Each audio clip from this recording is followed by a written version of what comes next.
Paano pumili ng tamang engine oil sa NMAX TechMax? Yan ang mga nakasip sa akin na favorite, nakapin. So ngayon, sa may mabang parang tayo punta sa Cafe Infinite. Pagbabasehan natin para pumili ng tamang langis para sa ating motor. Ang viscosity na required dito sa ating motor, Yeso MB ay pang scooter. Tapos kailangan yung pa ng seat. Ang taas ito, baliwala yung Cafe Infinite.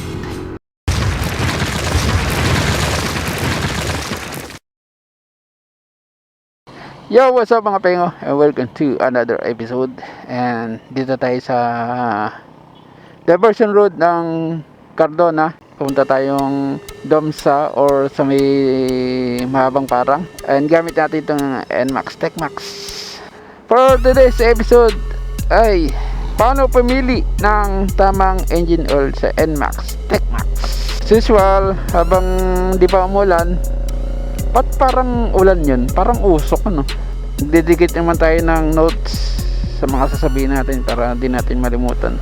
So, iba-ibang lugar yung ating pinagbablagan para may iba naman yung lugar para hindi kayo magsawa, no?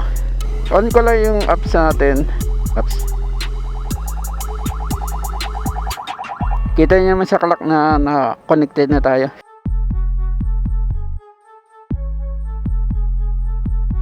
So ito, nakasave na yung aking pupuntahan. Navigation favorites. Yan ang mga nakasave sa akin na favorites, nakapin. So ngayon, sa may mahabang parang tayo pumunta sa Cafe Infinite sa Angono, Rizal. So 8.4 km irarin natin pumunta doon. So habang pumunta tayo doon, magkwento-kwento na tayo. Offline maps to, wala akong internet. Alright, paano pumili ng tamang engine oil? Ito ay based sa experience ko sa nagamit kong mga engine oil.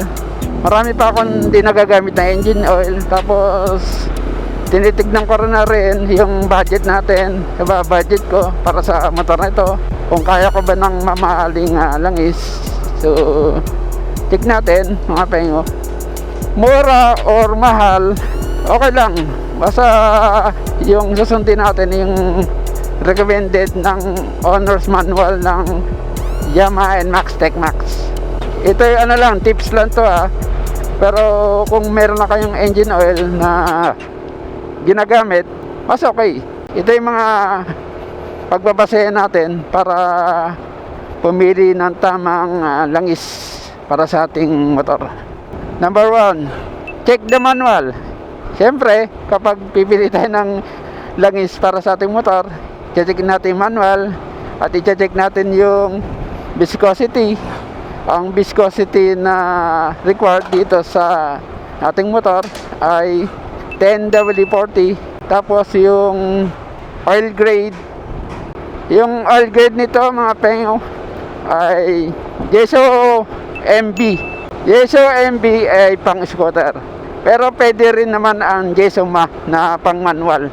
Basta yung mga ginagamit natin na pang manual, pang decambio, pwede rin yun gamitin. Ang capacity ng engine oil na bibili natin ay 1 liter. 1 litro ang ilalagay natin sa pag-change oil. Alam pipili natin kasi maraming klase na langis May mineral oil, merong semi-synthetic, merong polysynthetic.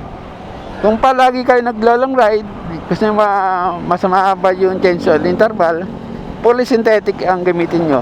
Kapag kayo naman ay nagbe-break in, ang gamitin nyo ay mineral oil na engine oil. At kayo naman ay palagi nasa traffic, mga pengo, piliin nyo ay semi-synthetic. Mas malagaan yun ng semi-synthetic ang makina kapag nasa traffic. Kasi laging mainit ang makina kapag hinto, tigil, takbo, tigil, tapos 10 to 30 kph yung under nyo. Parang ganito. Gaya na sa traffic. Tapos palagi nakahinto. pagbabad sa traffic, semi-synthetic or mineral oil. So, yun lang. Number 2, consider climate. Klima sa inyo, mainit ba or malamig or palaging malamig? Pero dito naman sa atin sa Pilipinas ay palaging mainit ang panahon. Bagay na bagay yung 10W. 10W sa makikita dun sa engine oil na sinabi kong viscosity. W means winter. Diba 10W40. Yung 10W para sa klima ng panahon. Yan. Tapos yung 40 ay nipis or kapal ng ating langis. Pero less protection kapag manipis ang langis mo. Baka magasgasan ng block sa piston. 0 to 5W para sa mga cold weather. Tapos 10W, tapos 20W ay para sa hot na weather. Number 3, protection. Ang protection ba ng langis mo ay napakaganda. Ang nagpaprotect sa ating makina ay langis. Ito ay tinatawag na additives para di mag-cause ng gasgas sa ating mga makina. Dapat may maganda yung lubricant ng inyong mga langis para protektado ang inyong makina, no? Tama-tama, nagdagdag tayo ng oil additives para sa ating motor, which is nanomoly, isang bottle ang ating ilalagay. Number 4, brand. Anong brand ang ginagamit mong langis? Kailangan yung langis mo ay branded. Gawa ng mga Super 4 na engine, saka iba pa pang mga international na engine oil. Patulad ng Liqui Moly, Motul, Shell, Petrol, Caltex, AMS Oil, at iba pa na magagandang langis. Number 5, mga pengo, last na dahilan or guide natin para tayo pumili ng tamang langis para sa ating motor natin ay yung mga benefits ng engine oil para sa ating motor. So tayo nga yung benefits. So check natin yung mga info ng langis through online or kaya dun sa likod ng langis mismo, yung packaging niya, kung ano yung mga dapat benefit ng mga user na gumagamit ng mga engine oil. Tignan niyo yung mga review, kaya tibingin sa mga Facebook. May maraming nag-share yan ng post about sa langis na brand na ginagamit. Iba-iba yung review nila, pero tignan mo yung pinakamaraming review kung pare-parehas. So ano yung mga benefits, no? Ulo na malakas, di ba? May kapote naman tayo. Ang lawak ng kalsada, kaya lang marami nakaparada, no?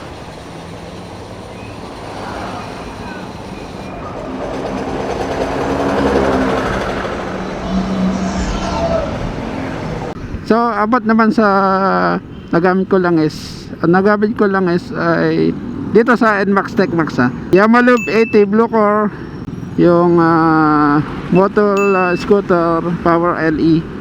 Ilang dalawa yung may kukumpara ko sa inyo. So hanap na lang tayo mamaya ng lugar kung saan maluwag. Titigil tayo, medyo makalimlim. Ibag yung cruising pala ngayon, nag-ride out tayo. Di ko alam kung ano mangyayari sa vlog ko ngayon. Angono na o Angono, di ko alam yung pronounce dito. Kasi ibang tiga rito, Angono ang pronunciation ng kanilang lugar. SM Center Angono, tapos kakanan tayo dito sa kanto. Pwede na pala ang kumanan dun. Pero ito yung pinakanda best na pwedeng likuan. Sorry, di ko na nasundan ng aking navigation. Dito sa amin, subok na subok yung engine oil no, na ginagamit. Meron kasing uphill dito sa amin, saka downhill, saka sa patag. Patag, walang masyadong long stretch na malinis. Kaya wala tayong pinagtetestingan ng top speed. So, punta pa tayo ng ano no, Tagaytay no, to Nasugbu, Batangas. Malakas ang trip eh. Kasi ito, dire-diretso lang naman mga pengo. Ito ay Damsa, Don Mariano Santos Avenue. Welcome. Ano ito? Sitio Labahan. Meron palang ganun sitio no. Ito na yung part na pataas.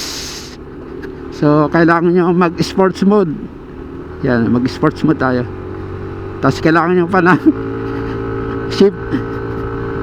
Ang taas ito. Marami na rin nagbabike dito. Kinachallenge nila ang sarili nila sa malakas sa tuhod.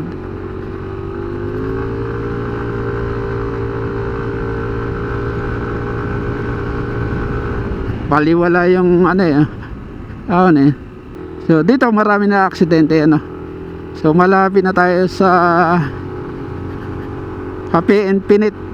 Dito lang sa Pag-aon. Tapos ito naman, merong kapean dito na alas 3 pa yung bukas. Ito, Kape and Pinit. Dito tayo magkakape. Ito ay 24 hours. Alright. So, ito ay comparison. Ginamit natin lang is ay yung Motul Scooter Power LE. Tapos Yamaha Blue Core. Comparison niya na. Ito ay parehas na synthetic. Synthetic din ng Motul, synthetic Yamaha.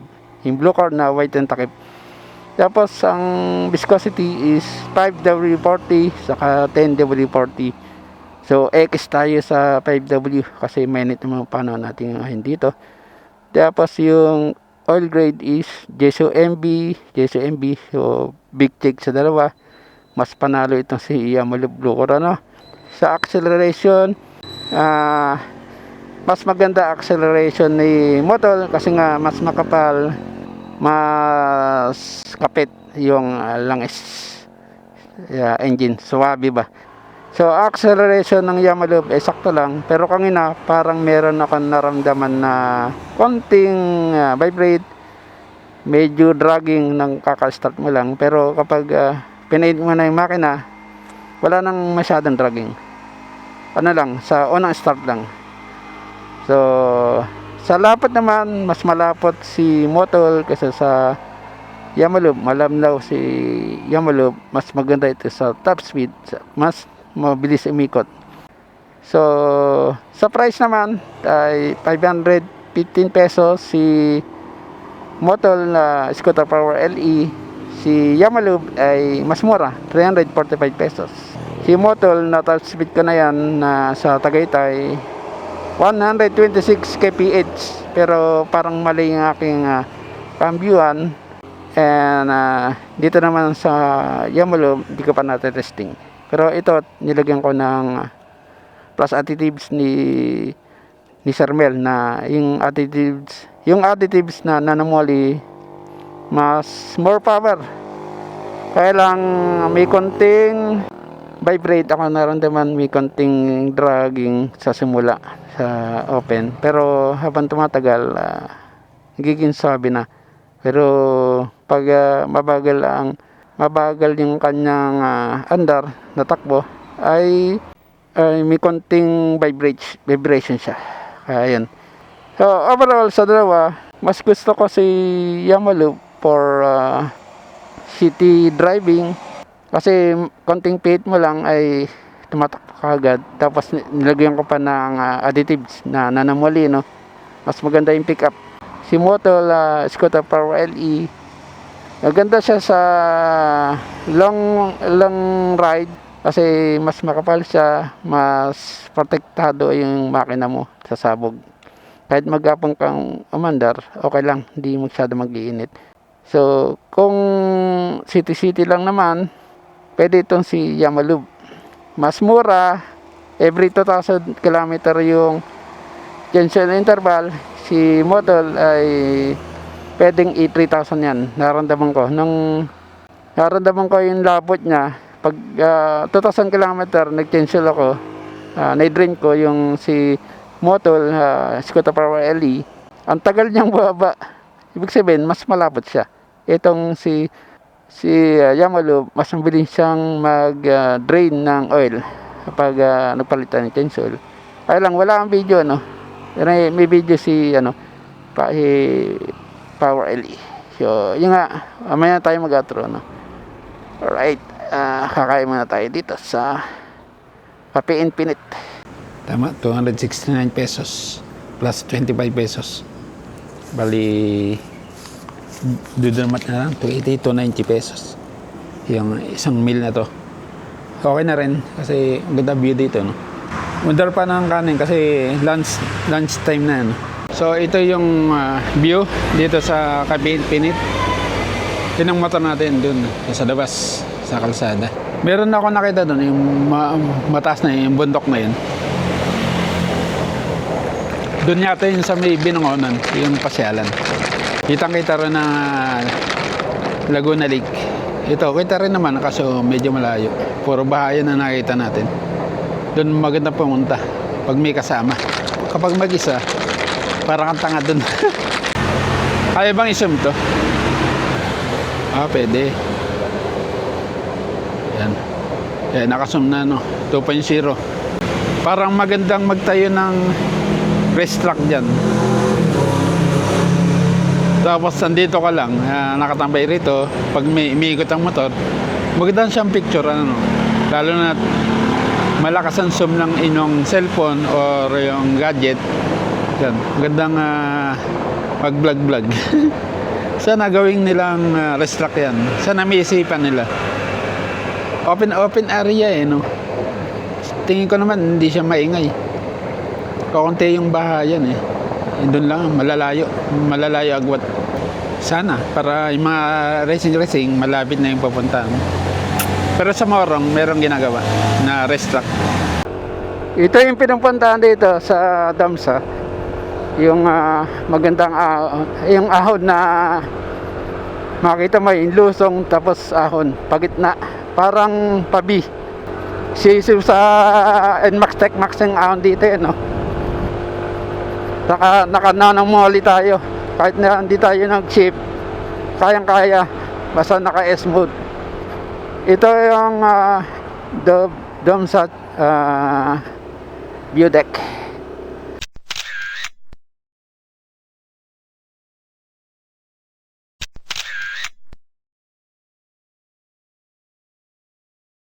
Check natin yung view. Ikot lang tayo. Pero hindi tayo magkakain dito kasi sarado pa lahat. Ayan, alright. So mga pengo, please clean as you go. Meron ditong burger, shawarma, yung mga tindahan dito. Ayun, may restaurant dun sa may harap. Budbog susog. Budbod busog. Only 98 pesos, order now. Alright. Hi Resto Bar, yun, di ko alam kung ano oras ang bukas nila, open, yun, 98 pesos. Sa 98 pesos busog ka na, makakita ka pa ng magandang view dito, yun, kita pala Laguna Lake dito pala magandang view, magandang kumain, ayun, tapos yung mga pagkain nyo lalagay nyo sa basurahan pagkatapos nyo. Alright, ang ganda, alright, ganda pala dito. Ang ganda ito sa gabi. Ayun, alright. Imikot lang tayo. So, sorry, imikot-ikot lang tayo. Sorry ko. So, bago tayo matapos outro natin, subukan natin ahon doon. Itigil doon tayo sa baba. Saka tayo aahon. Pero kailangan wala tayong kasabay.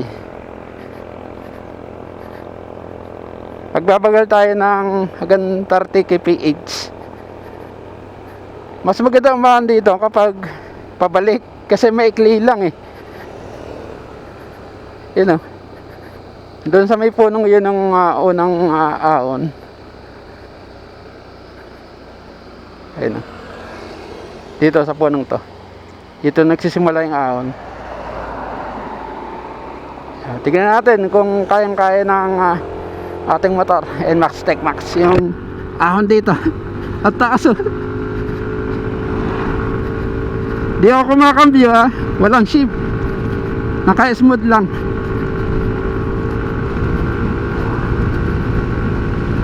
Grabe, ang lakas ng NMAX natin na with nanomoli. Ang tarik.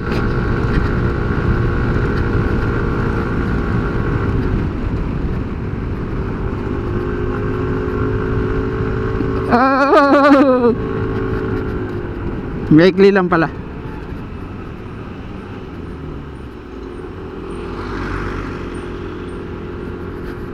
Woohoo!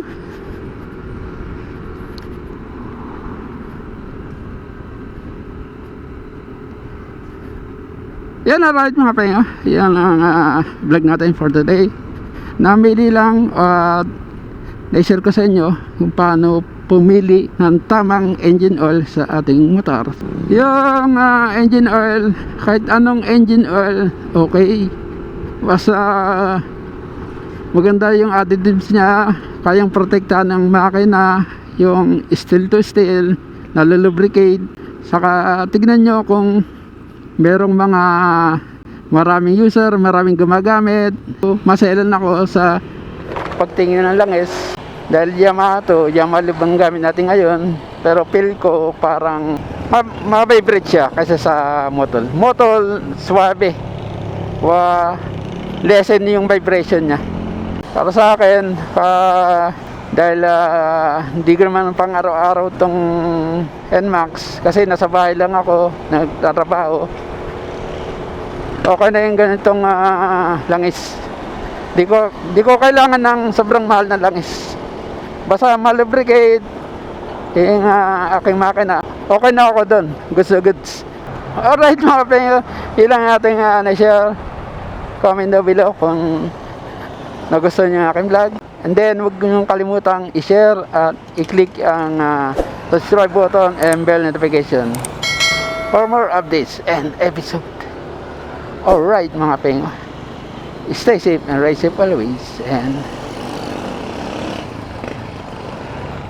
bye-bye. Nasa ano na tayo? Antipolo SM Hypermart.